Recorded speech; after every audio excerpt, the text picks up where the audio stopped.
Good morning. Today I would like to share with you some thoughts on our favorite topic, the S-type, C-type dynamic and how it works. Okay, well, you know from the previous lectures that I truly believe that there is a dominant streak, a controlling streak in every woman. Even the most submissive woman, there is a little bit of dominant in her. All you have to do is to find it and show her that this is where she gets her enjoyment from. This is where she gets what she wants.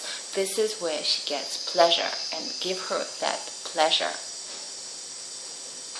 And with time, you can nurture that streak and you can make it develop into something bigger. Finally, something that takes over other sides of the personality.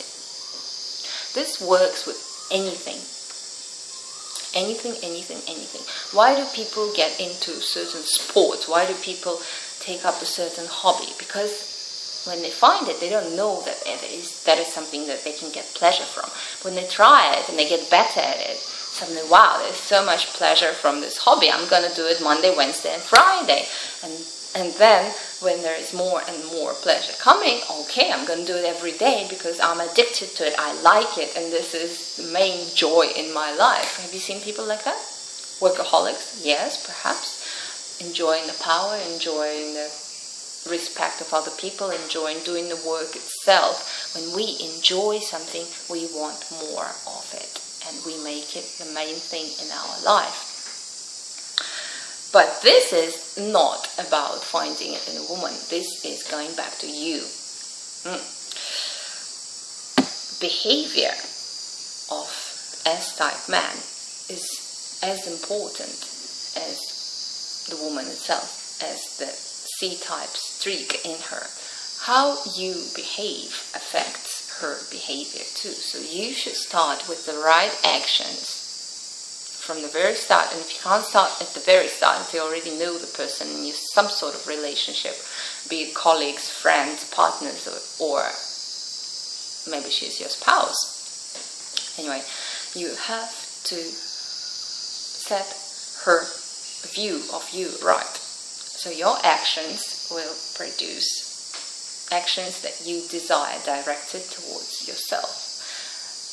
But that's not manipulation, because you will bring joy and pleasure to that person through their own actions. You are only pointing them in the right direction, pointing them in the direction of great treasure, of pleasure that you are going to give them. And I'm not talking about physical pleasure, although that is part of it. Okay, pleasure of controlling a man is there, and every woman can enjoy it. Sometimes, even though I know 100% that the man is submissive, when I face him, his behavior is anything but submissive, and it can come from insecurities, from the mood, from the day, from the busyness, from the atmosphere, from energy levels, whatever it can be affected by. If the behavior is not submissive, it produces the reaction to withdraw all the submissive streaks and just be equal communicators, perhaps even follow the person if they are very domineering. Now, sometimes it's hard to behave in a certain way if the people don't ask for it. We tend to always wait and see, okay, what's the other person's behavior is going to be like? What should I react? We like to react. Reaction is easy.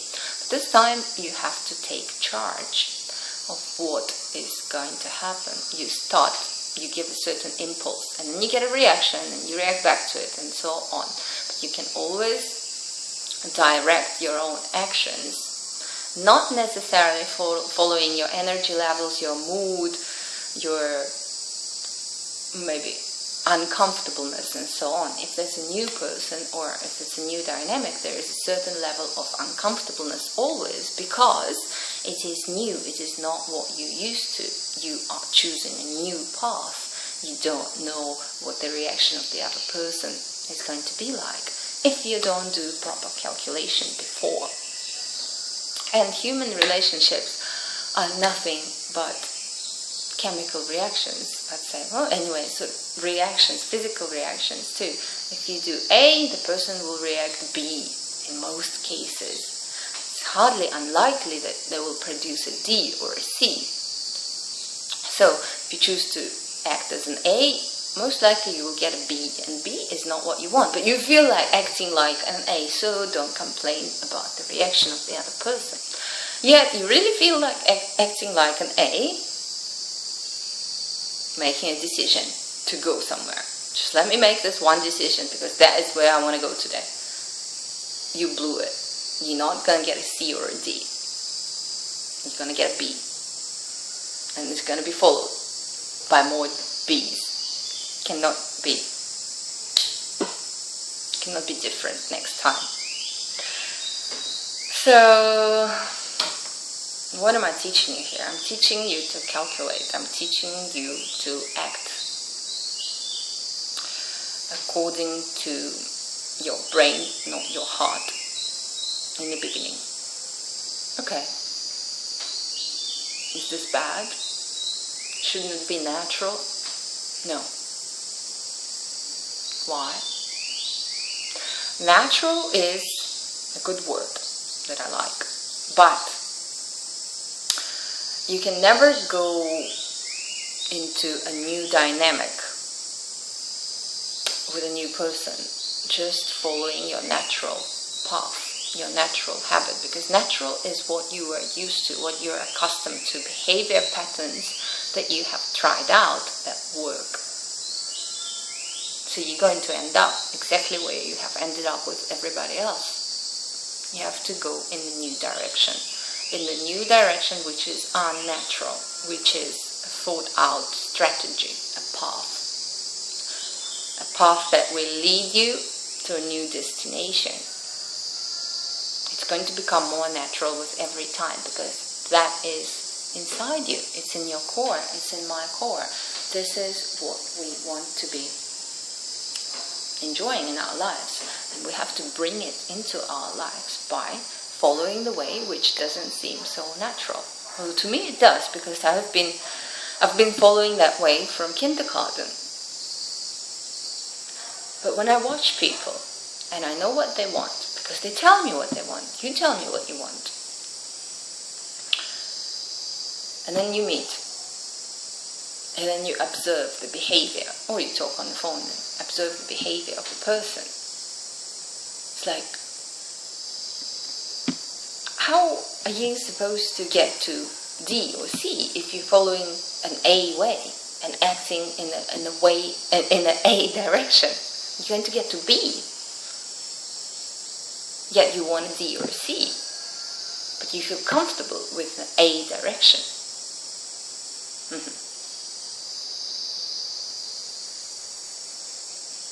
And what is that D and C direction? If you go in the D way, you will meet a C. Okay. What is being submissive? What is in your core? What do you see in your dreams?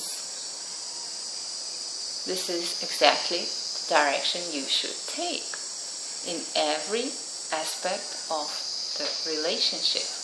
And by relationship, I don't mean man-woman relationship. The way you look, the way you stand, the way you sit, the way you sit. If you meet a woman for the first time, and it's a blind date, and you come there and you sit like this, and you expect that she is going to turn all C and D. Okay, who's she? No. This is dusty. This is going to produce a very B reaction, or V, so to say. Yes, sir. Oh, yeah, okay, I'm going to sit like this too. Let's talk as if we're equal. But mostly, if one person is showing this, confidence, comfort, security. Yeah, so what do you have to tell me about yourself? Tell me about yourself. Yeah, where did you go to school? What's your favorite food? I am in charge of the conversation, and I am in charge of you. You're going to get a C or a D reaction. Tell me. No. But why are you acting like this? Because you're used to it. This is the way you know. This is how you act at work with your employees. This is how you act with your friends. You are killing that very training, that very tiny little D or C in her by these actions. What is a submissive pose to sit in? Okay, you are insecure, you're weak, you're worthless. I'm not saying that you are. No, you're not weak, insecure, and worthless, but this is the inward qualities. Turn in. She is the queen. She's in charge. You feel small in front of her. You can't look into her eyes.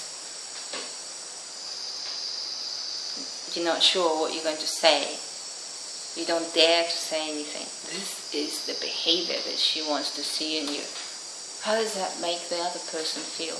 Okay, I am perhaps not so confident, but I'm more confident than him. Let's relax. He feels uncomfortable. I feel uncomfortable too, but less uncomfortable than he does. So let me take charge of the conversation. There we go. So, okay, what school did you go to?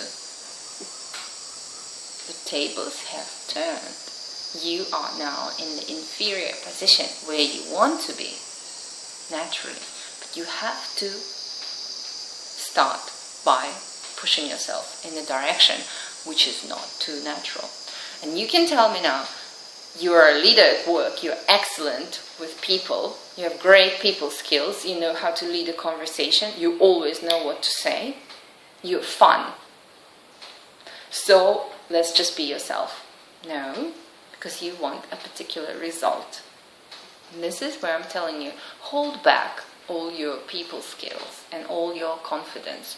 This is not what she wants to see from you in front of her, ever.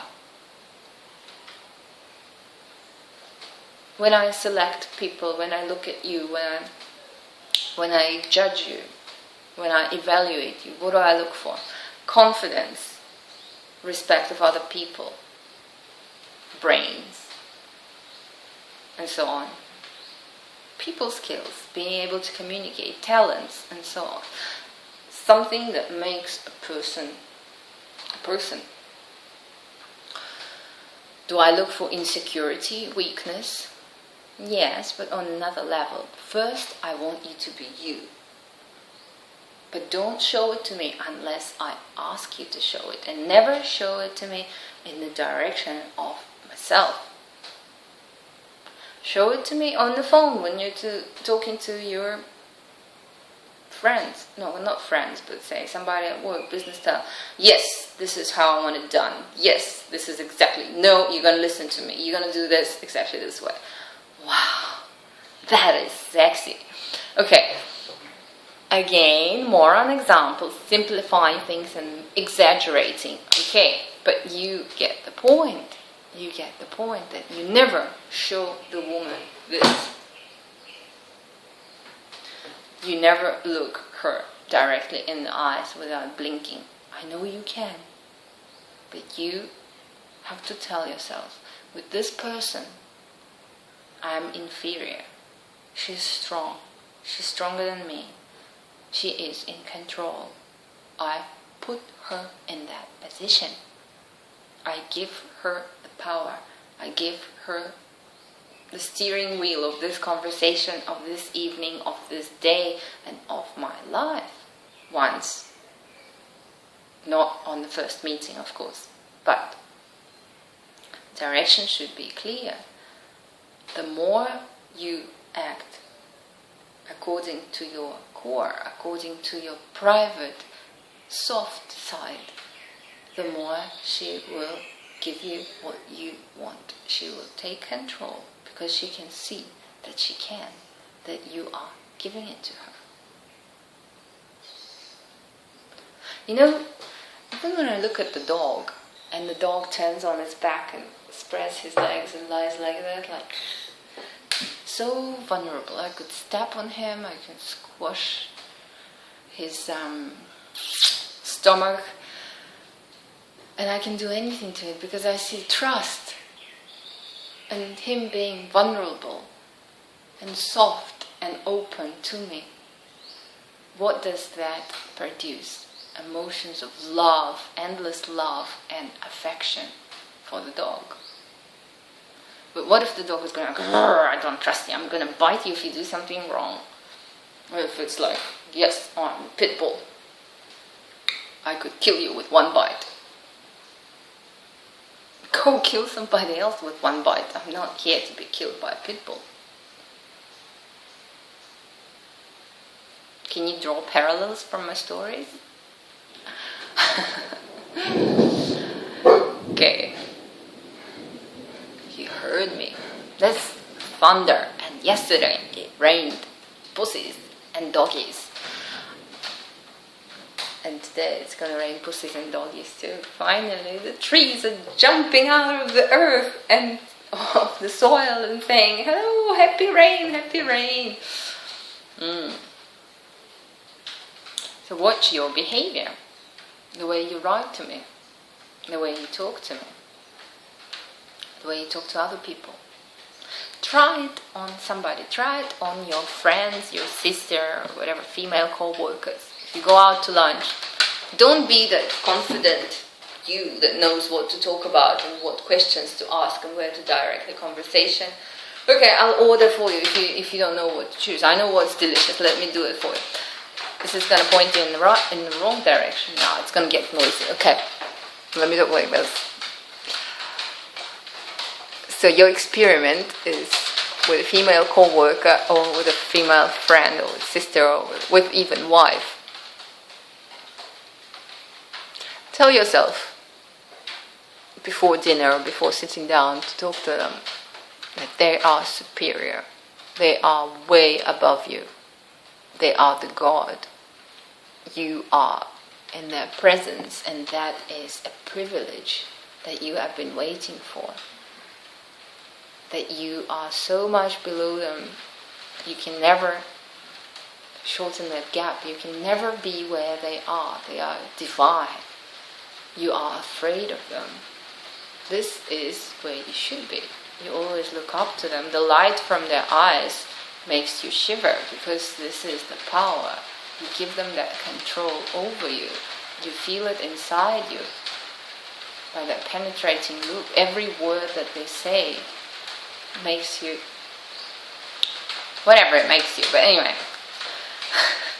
see? Try it, and see what sort of reaction you produce in the other person. Yes, they can ask you, "You're alright," because you will act not yourself. You will act unusual.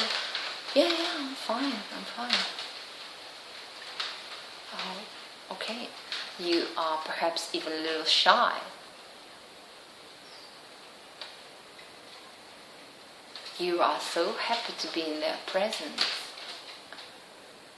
You would like to offer them options. Don't forget the options. Don't just sit there quietly. Well, I've read the menu before, and I know you like fish, and I thought that, may I suggest something, perhaps? Okay, well, there is this dish and this dish and this dish that have fresh seafood in it, and I was thinking that maybe you'd like to choose from these. This is options.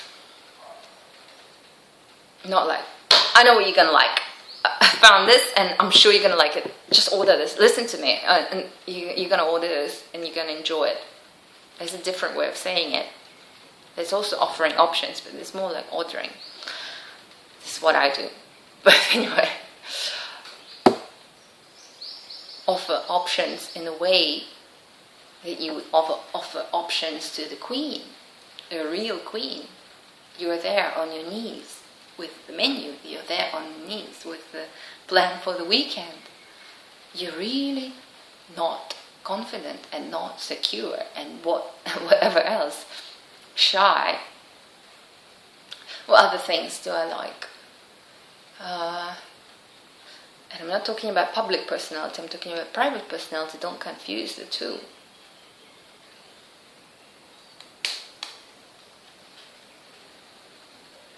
I'm telling you way too much. This will be more than enough. How do you like these red flowers from the garden? There's yellow, there's red, there's all sorts of colors. Isn't it nice? And there's a necklace around the face too. So, tell me how you go with your little experiment. See what sort of reaction you can get out of the other person.